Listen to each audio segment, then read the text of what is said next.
Olá pessoal, estamos aqui na 37ª edição da Feira do Livro e vamos entrevistar o patrono da Feira do Livro, o Tasca. Obrigada, Tasca, por aceitar o convite do NextJor aqui e estar com a gente. Eu que agradeço, Laura. Esse convite para mim é muito importante poder me expressar num momento tão importante da minha vida.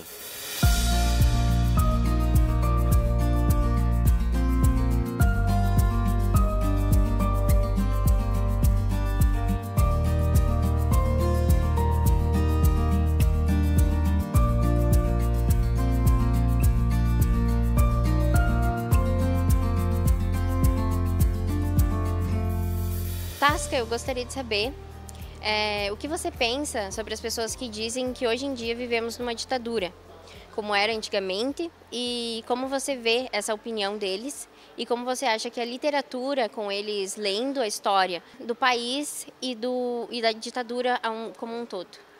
Bom, Laura, é o seguinte, temos problemas políticos hoje graves no Brasil, mas não temos uma ditadura. O excesso de partidos políticos desse momento leva a esse tipo de confronto, porque todo mundo está meio perdido. Qual é a linha que vão seguir? Quer dizer, aquela discussão de esquerda e direita está morta pelos tempos de hoje, e eu acredito que os políticos estão perdidos. Mas na ditadura nós não temos. Temos um problema sério político, né, e pensando no amanhã, mas não temos ditadura. Ditadura nós vivemos várias no Brasil, vem desde os anos 30, várias ditaduras, e a que mais nos incomodou foi, ao menos a minha geração, foi a ditadura que começou em 31 de março de 64. Eu vou tentar fazer uma pequena síntese do que foram os problemas enfrentados pela minha geração e por mim. Eu começo lembrando que havia um momento de alfabetização nacional, alfabetização de adultos no Brasil. E eu fui fazer em Porto Alegre, no Colégio Rosário, com Paulo Freire, que foi um grande educador, e do método de alfabetização do adulto foi dele, fui fazer o curso com ele. Quando eu voltei em Passo Fundo, a gente abriu no Colégio Conceição um curso de alfabetização de adulto. Isso um pouquinho antes de 64. Quando veio 31 de março de 64, não teve outra alternativa para a direção da escola impedir a continuidade do curso, porque era do Paulo Freire, que era tido como um processo de subversão à nova ordem imposta no Brasil pelo golpe militar de 64. E isso realmente nos obrigou a sair do Conceição, e a primeira turma que nós conseguimos alfabetizar de adulto foi feita às escondidas e à noite, né? Porque realmente era um clima terrível.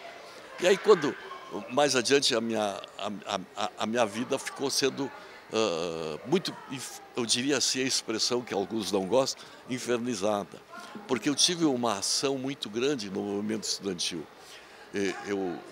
Eu fui presidente do Diretório Acadêmico do Direito, o Diretório João Carlos Machado, fui secretário-geral do Diretório Central de Estudantes e tive 2 congressos da União Nacional de Estudantes.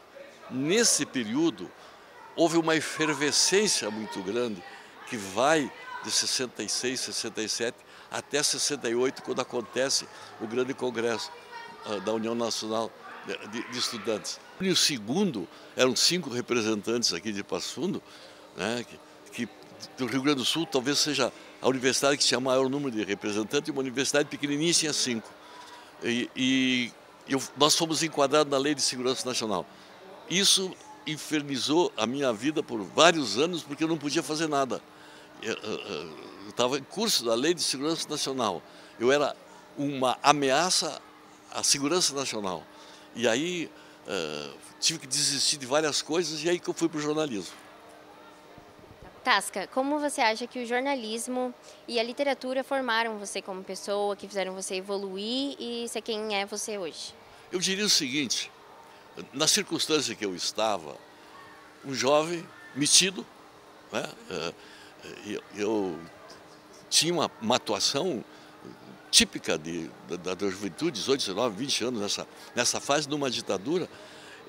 Eu acho que o preço foi muito alto, sabe?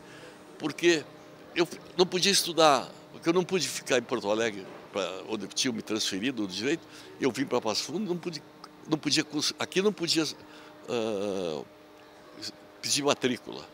Então eu me dediquei a duas coisas permanentes. Aprofundei meu mergulho na leitura e me dediquei ao jornalismo.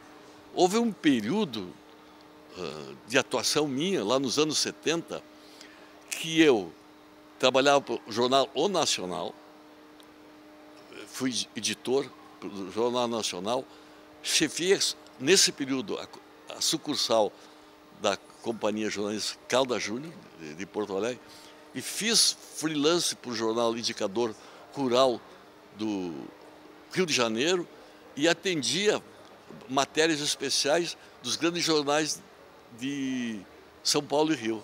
Então, eu só me dediquei, passei os anos 70 só escrevendo uma coluna diária no jornal e material para esse conjunto de órgãos que eu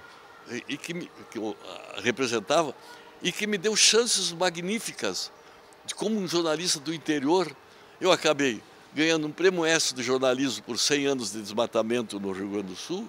Fui o primeiro jornalista a falar que o Centro-Oeste seria o que é hoje para a economia brasileira, um grande produtor de alimentos. Fui ao Uruguai ressaltar a importância da pecuária e que reflexo poderia ter no desenvolvimento da pecuária brasileira. Só cito isso para mostrar que o jornalismo, para mim, norteou minha vida e me conduziu para sempre.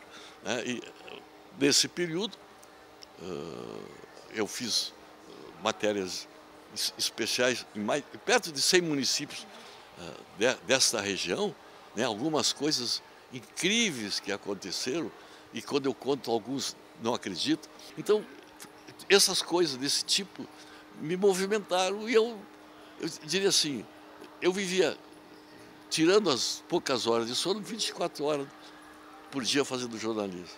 E como o senhor se sente estando aqui como patrono da 37ª edição da Feira do Livro? Por que você acha que você foi convidado?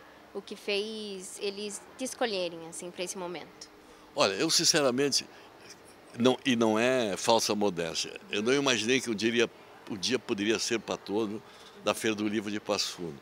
Mas eu me sinto realizado, gostei, sabe? É bom, sabe? É uma situação interessante. E eu acho que eu estou aqui por um conjunto de fatores, colunista do jornal, ser jornalista, e por ter escrito vários livros. Eu já publiquei 25 livros. Daqui uns dias eu publico mais um, é sobre a Mãe Preta, em homenagem aos 44 anos da rádio Uirapuru. E tenho mais os 8 para publicar, o dia que achar financiadores eu vou publicar. Então, eu acredito que essa ação permanente, um período muito longo, porque a coluna diárias, você escrevia, então tu estava na mente das pessoas diariamente com uma coluna. Por um longo período eu fiz comentário diário na Rádio Planalto, e eu ainda tenho um programa Uirapuru Ecologia.